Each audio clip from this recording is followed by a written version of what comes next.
రాష్ట్రం విడిపోయింది, కరెక్ట్ గా లేదు. కాబట్టి అందరం ఒకటై రాష్ట్రాన్ని పునరుద్ధరించుకోవాలి, అది రాష్ట్రం అవసరం. అదే అనేది ఆ రోజున పొత్తు అనేటువంటి దానికి వీళ్ళు చెప్పేదానికి ఒక శాంటిటీ ఉంటుంది.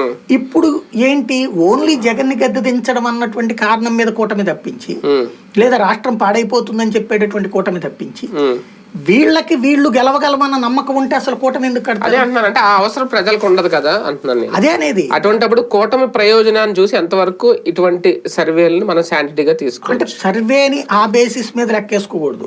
వీళ్ళు అనేటువంటి సర్వే ప్రజా వ్యతిరేకత అన్నట్టు. అది నేను చెప్పినట్టు మౌత్ పబ్లిసిటీ ఇంపాక్ట్ ఉంటుంది కాబట్టి ఆ రూట్ లో ఉంటుంది. కూటమి ఇంపాక్ట్ ఏముండదా? కూటమి ఇంపాక్ట్ వీళ్ళు అనేది ఏంటంటే, ఇప్పుడు గతంలో కూడా కేంద్రంలో బీజేపీ వస్తుందన్నటువంటి ఫీలింగ్ ఉన్నప్పుడు ఆ బీజేపీ సింపథైజర్స్ అయినటువంటి తటస్థులు ఈ కూటమిని జట్టు కట్టారు, ఒప్పుకున్నారు తెలుగుదేశంతో జట్టుని.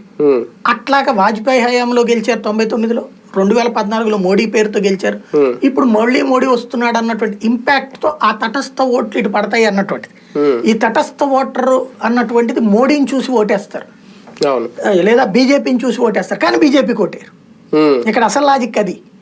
బీజేపీకి ఓటేరు, బీజేపీకి ఓటేస్తారంటే బీజేపీని విడిగా పోటీ చేసి మన తెలంగాణలో టైప్ లో 14% ఓటు బ్యాంకు 8 సీట్లు తెచ్చుకున్నట్టు ఇక్కడ కూడా తెచ్చుకుని ఉండేవాళ్ళు కదా.